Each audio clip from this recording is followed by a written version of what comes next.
ভাই আফগানিস্তানের এগেনস্টে টেস্ট আর ওয়ানডে সিরিজের জন্য ইন্ডিয়ান স্কোয়াড কিন্তু অ্যানাউন্স হয়ে গেল।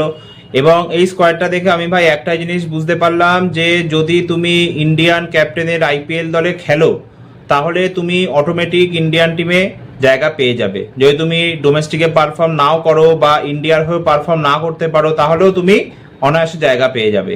মানে সাই সুদর্শন কিভাবে টেস্টে সুযোগ পায়, এতগুলো ম্যাচে ওকে সুযোগ দিয়েছে, একদম জঘন্য পারফর্ম করেছে। জঘন্য এমনও নয় যে ডোমেস্টিকে ওর পারফরমেন্স ভালো, তারপরেও সাই সুদর্শন সেই টেস্টে দলে জায়গা পেয়ে গেল। প্রসিদ্ধ কৃষ্ণাও তাই, লাগাতার ওকে সুযোগ দিয়েছিল ওকে টেস্ট আর ওয়ানডেতে, কিন্তু সেখানেও লাগাতার ফ্লপ হয়ে গেছে লাগাতার। তারপরেও সেই প্রসিদ্ধ কৃষ্ণাকে আবার সুযোগ দিয়েছে টেস্ট আর ওয়ানডে দলে। মানে এগুলো কি মজা চলছে? অকিব নবী এত ভালো পারফর্ম করলো ডোমেস্টিকে, সেই অকিব নবী সুযোগই পেল না, তাকে বাদই দিয়ে দিল, তাকে স্কোয়াডে রাখলোই না। এটা কি চলছে ভাই? মানে সবাই তো এটাই ধরে নিয়েছিল না যে আফগানিস্তানের এগেন্সে টেস্ট আর ওয়ানডেতে যাকে বলে অকিব নবী সুযোগ পাবে, কারণ এত ভালো পারফর্ম করেছে। আগে তো আমরা সেটাই জানতাম যে ডোমেস্টিকে যারা পারফর্ম করবে তারাই যাকে বলে ইন্ডিয়ান টিমে সুযোগ পাবে। মোহাম্মদ শামি, আগে মোহাম্মদ শামিকে নিয়ে বলা হতো যে মোহাম্মদ শামি নাকি ফিটনেস নেই, সেই জন্য ও ইন্ডিয়ান টিমে সুযোগ পাচ্ছে না। তারপরে মোহাম্মদ শামি নিজের ফিটনেসের প্রমাণ দিল, লাগাতার ডোমেস্টিকে খেলে গেল, রঞ্জি ট্রফি হোক, বিজয় হাজারে ট্রফি হোক, সায়েদ মুস্তাক আলী ট্রফি হোক, কিন্তু তারপরেও সেই মোহাম্মদ শামিকে ইন্ডিয়ান দলে সুযোগ দেওয়া হলো না। এবং আমার মনে হচ্ছে মোহাম্মদ শামি আর ইন্ডিয়ান দলে সুযোগ পাবে না। মানে অ্যাটলিস্ট টেস্টে তো ছেড়েই দাও, টেস্টে পাবেই না বোঝাই যাচ্ছে, ওয়ানডেতেও আর সুযোগ পাবে না। মানে যে বোলারটা আমাদের হয়ে ওডিআই বিশ্বকাপে সবচেয়ে বেশি উইকেট নিয়েছে, 18 ম্যাচে 55খানা উইকেট নিয়েছে, তাকে সুযোগই দিচ্ছে না। আগে বলা হলো যে সে ইনজিওর, সেই জন্য সুযোগ পাচ্ছে না। এখন যখন সে লাগাতার ডোমেস্টিকে খেললো, পারফর্ম করলো, তারপরে তাকে সুযোগ দেওয়া হচ্ছে না। আইপিএলও লাগাতার খেলে আসে, তারপরেও তাকে সুযোগ দেওয়া হলো না। তাহলে কি বলার আছে? মানে এগুলো পলিটিক্স আর কি? এই মোহাম্মদ শামি আগে যখন গুজরাট টাইটান্সের হয়ে খেলতো, এখনো যদি মোহাম্মদ শামি গুজরাটে খেলতো না, আমি লিখে দিচ্ছি মোহাম্মদ শামি ইন্ডিয়ান দলে সুযোগ পেয়ে যেত, আমি লিখে দিচ্ছি। কিন্তু ওই হচ্ছে ব্যাপার, মোহাম্মদ শামি সুযোগ পেল না, কারণ সে গুজরাট দলে খেলে না। সেই কারণে সে যতই ভালো ডোমেস্টিকে পারফর্ম করুক, যতই ভালো ইন্ডিয়ার হয়ে পারফর্ম করুক না কেন, সে সুযোগ পাবে না। আর ভাই সাউথ আফ্রিকার মতো কন্ডিশনে মোহাম্মদ শামিকে দরকার, ঠিক আছে? বুমরা, শামি দুজনকেই দরকার যদি ইন্ডিয়াকে জেতাতে হয় 2027 ওডিআই বিশ্বকাপ। কিন্তু সেই মোহাম্মদ শামিকে সুযোগ দেবে না। কারা সুযোগ পাবে? প্রসিদ্ধ কৃষ্ণা। হর্ষিত রানা এখন ইনজিওর, সেই জন্য সুযোগ পায়নি, অত হর্ষিত রানা সুযোগ পেয়ে যেত। এই হচ্ছে অবস্থা। গুরনুর ব্রার, যার কেউ কোনোদিন নাম শোনেনি, সে হঠাৎ করে সুযোগ পেয়ে গেল টিমে। কেন না? সে গুজরাট টাইটান্স দলে খেলে। মানব সুথার, তার কোনোদিন কেউ নাম শোনেনি, সে ইন্ডিয়ান দলে সুযোগ পেয়ে গেল। কেন না? সে গুজরাট টাইটান্স দলে খেলে।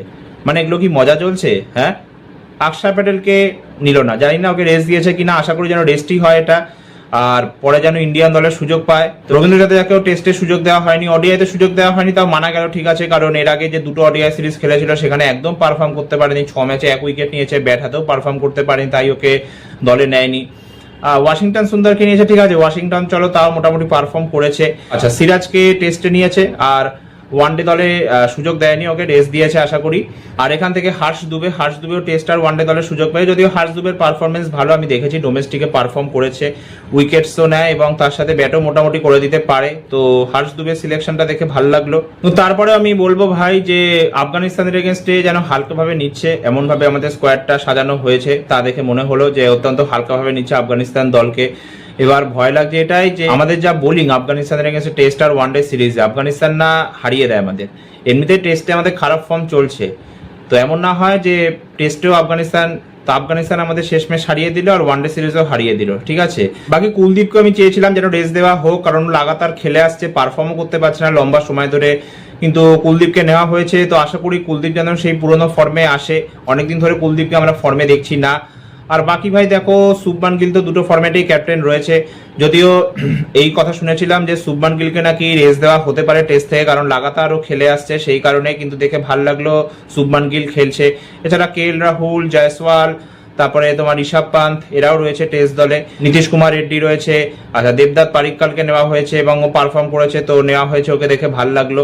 আর ওডিআইতে যদি আমরা দেখি তাহলে শুভমান গিল তো আছে ক্যাপ্টেন হিসাবে, এছাড়া শ্রেয়াস আয়ার ভাইস ক্যাপ্টেন রয়েছে, আর রোহিত শর্মা আছে, বিরাট কোহলি আছে, কেএল রাহুল রয়েছে, আর যাকে বলে এখান থেকে ঈশান কিষানকে নেওয়া হয়েছে ব্যাকআপ উইকেট কিপার হিসাবে, কারণ ঋষভ পান্তের পারফরমেন্স সেরকম ভালো নয় হোয়াইট বলে, তো ওকে রিপ্লেস করে যাকে বলে ঈশান কিষানকে সেই জন্য দলে নেওয়া হয়েছে। আর এখানে যাকে বলে হার্দিক পান্ডিয়াও দলে আছে, অনেকদিন বাদে হার্দিক পান্ডিয়াকে খেলতে দেখবো ওডিআইতে। আর্শদীপ সিং আছে। তবে রোহিত শর্মা হার্দিক পান্ডিয়ার ব্যাপারে এটাই দেখলাম লেখা রয়েছে যে সাবজেক্ট টু ফিটনেস, এরা যদি নিজেদের ফিটনেস প্রমাণ করতে ব্যর্থ হয় তো তখন হয়তো হতে পারে এদেরকে ইন্ডিয়ান দলে সুযোগ দিল না, মানে এদেরকে স্কোয়াড থেকে বার করে দিল আফগানিস্তানের এগেনস্টের সিরিজে। তবে অদ্ভুত লাগলো ভাই ইয়াশাসি জয়সওয়ালকে কেন সুযোগ দেওয়া হলো না ওডিআই দলে, ওকে কেন বাদ দেওয়া হলো এটাই আমার মাথায় ঢুকলো না। কারণ ইয়াশাসি জয়সওয়াল ভাই দেখো লাগাতার পারফর্ম করে গেছে, লাগাতার পারফর্ম করেছে। যে লাস্ট ওয়ানডে খেলেছিল ডিসেম্বর মাসে সাউথ আফ্রিকার এগেনস্টে, সেখানেও সেঞ্চুরি স্কোর করেছিল। তো তারপরেও কেন ওকে বাদ দেওয়া হলো না? আর ইয়াশাসি জয়সওয়ালের জন্য ভাই সত্যি খারাপ লাগে, মানে এত ট্যালেন্টেড ব্যাটসম্যান ও, সত্যিকার হতে 3 ফরম্যাটের ব্যাটসম্যান, যদিও আইপিএলটা অত ভালো যায়নি, কিন্তু দেখো সবসময় আইপিএল এর বিচারে জাজ করলে তো হবে না, তাই না? যে প্লেয়ার পারফর্ম করেছে ইন্ডিয়ার হয়ে, টি-20 আচ্ছা খাসা পারফর্ম করেছে, যে কটা ম্যাচ খেলেছে, ওডিআইতেও একটা সেঞ্চুরি করেছে অলরেডি 4 ম্যাচ খেলে, আর টেস্টে তো ভালো পারফরমেন্স আছেই ওর। তো সেই প্লেয়ার ওডিআই আর টি-20 দলে সুযোগ পাচ্ছে না, এটা ভাবলে খুব খারাপ লাগে। বাকি জাসপ্রীত বুমরাকেও রেস্ট দেওয়া হয়েছে দুটো সিরিজ থেকে, টেস্ট আর ওয়ানডে। কিন্তু দেখো জাসপ্রীত বুমরাকে কিন্তু এবার ওডিআই খেলতে হবে, ঠিক আছে? আমি মানছি আফগানিস্তান বলে যাকে বলে ওকে রেস্ট দিয়েছে, কিন্তু এরপরে কিন্তু বুমরাকে লাগাতার খেলতে হবে, আর কিন্তু রেস্ট নেওয়া যাবে না। কারণ লাস্ট বুমরা সেই ওডিআই খেলেছিল 19 নভেম্বর 2023 ওডিআই বিশ্বকাপ ফাইনালে, তারপর থেকে কিন্তু বুমরা একখানা ওডিআই ম্যাচ খেলেনি। তো এরপরে কিন্তু বুমরাকে লাগাতার ওডিআই খেলতে হবে, আর কিন্তু বুমরাকে রেস্ট নিলে চলবে না, যে ওয়ার্কলোড ম্যানেজমেন্ট ইত্যাদি ইত্যাদি আর কিন্তু বললে চলবে না। এবার বুমরাকে খেলতেই হবে ওডিআই ভাই, টি-20 থেকে বরং না খেলুক তাও চলে যাবে, কিন্তু ওডিআই কিন্তু আবার বুমরাকে খেলতেই হবে। তো তোমরা আমায় কমেন্ট করে জানাতে ভুলো না স্কোয়াডটা নিয়ে তোমরা খুশি কিনা। আর আশা করি এটাই যে টেস্ট আর ওয়ানডে সিরিজটা ইন্ডিয়া যেন অনায়াস জিতে যায়, 4টে ম্যাচেই যেন আফগানিস্তানকে হারিয়ে দেয়। তো এই ভিডিওটা এতটাই, আবার দেখা হবে একটা নতুন ভিডিওতে। আর হ্যাঁ, ভালো লাগলে প্লিজ ভিডিওটা লাইক আর শেয়ার করে দিও। ভিডিওটা কেমন লাগলো কমেন্ট করে জানাতে ভুলো না। ধন্যবাদ।